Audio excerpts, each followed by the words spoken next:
Hello, Oilers fans. Welcome to the post-game recap of the Oilers' 3-2 overtime loss to the Colorado Avalanche. And holy smokes, this game was as advertised. It was back and forth. It was fast. It was high octane, and you couldn't really ask for much more from an entertainment perspective.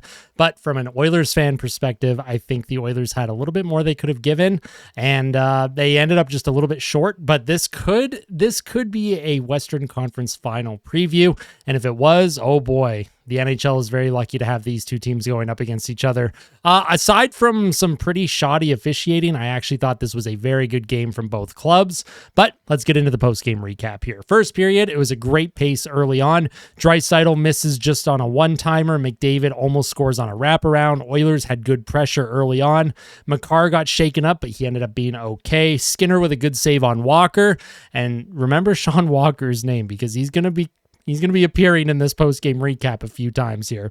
Good crowd energy, a lot of let's go Oilers chants. The Oilers, the fans, you guys, you show up every night. It's unbelievable. I would have loved to be at this game. The energy sounded amazing from just like watching on the TV. Nuge got a penalty for hooking. I thought it was a terrible call, but I'm also very biased, obviously. But it was a good kill for Edmonton. Colorado was struggling with their zone entries. Skinner with a nice glove save at the end of the power play. McDavid and Draisaitl with a good opportunity when they got loaded up in the first, and they ended up getting loaded up in the third period, and I'm not happy about that, but we'll get into it. Nuge, Perry, and Kane got a shift together at the end of the first period. The score was 0-0. Shots were 10-7 in favor of the Oilers, and the expected goals were 0.4 to 0.25 in favor of Edmonton. But after the first period, this game was just wide open, chaos back and forth. Second period, the Oilers had an early power play. Bouchard and Draisaitl with looks, but no goals. They ended up finishing the night 0-for-1.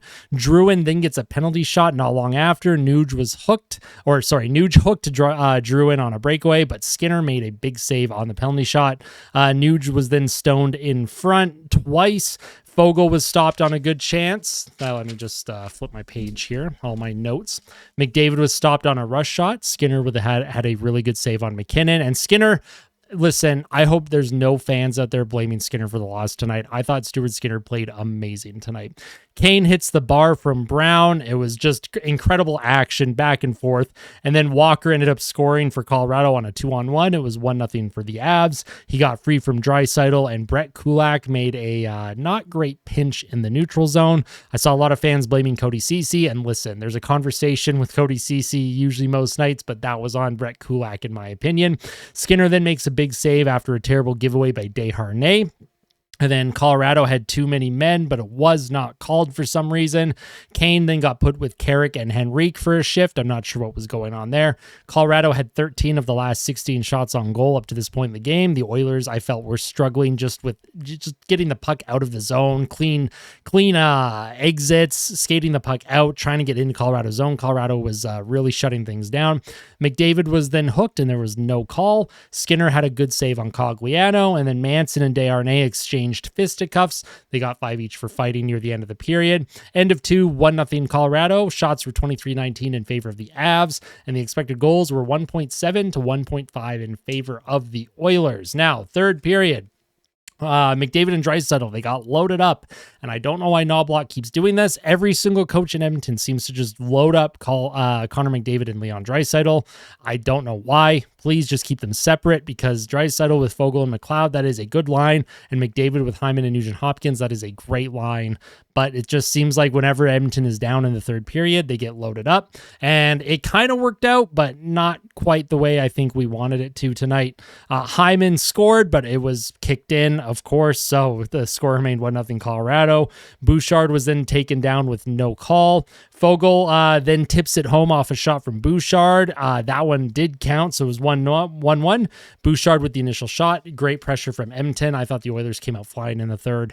Bouchard has had a terrific game. He was all over it tonight. Fourth line then gets hemmed in a little bit, and they ice it, but it was all good. Bouchard was stopped by Georgiev. Nurse with Ceci for a shift. And then Bouchard was robbed again by Georgiev. I cannot believe how many saves Georgiev made on Evan Bouchard. And then Sam Carrick scores his first goal as an Oiler. Good for Sam Carrick. It was a very grindy shift. Corey Perry lost his stick, but he worked the puck to the point. He got it back there with a good kick. There was a shot. Carrick got the puck in front and buried it. 2-1 Edmonton. And it was the 900th NHL point for Corey Perry. So congrats to Perry on that milestone.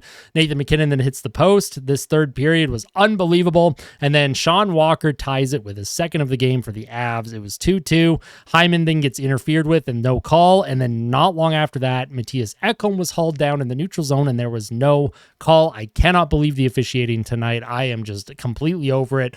Listen, Avs fans, if you're watching, I'm sorry. Your team consistently gets all the calls. Edmonton very rarely gets calls go their way, and tonight was another one of those nights where Colorado got the benefit of the doubt throughout the entire night. Yes, I'm biased. However, I cannot believe the amount of calls that Colorado got away with. If we head to overtime, tied 2-2. Shots were 42-30 for Colorado. The expected goals were 3.37 to 2.70 in favor of the Avalanche as well.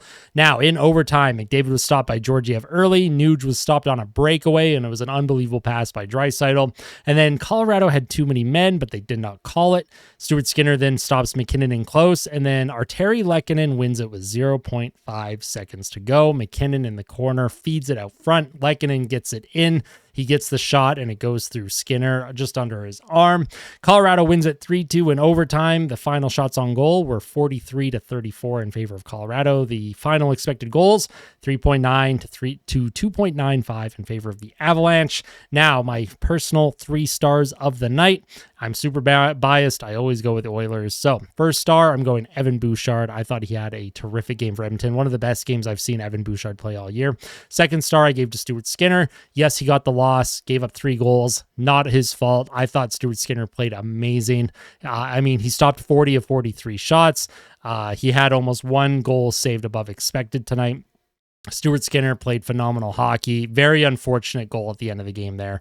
And then third star I gave to Warren Foegele. It was nice to see Foegele score without being with Draisaitl there on the second line because he had been split up. They had Nugent Hopkins on the second line there. So next up for the Oilers, the Montreal Canadiens are in town. They play in Edmonton on Tuesday at 7 p.m. Mountain Standard Time.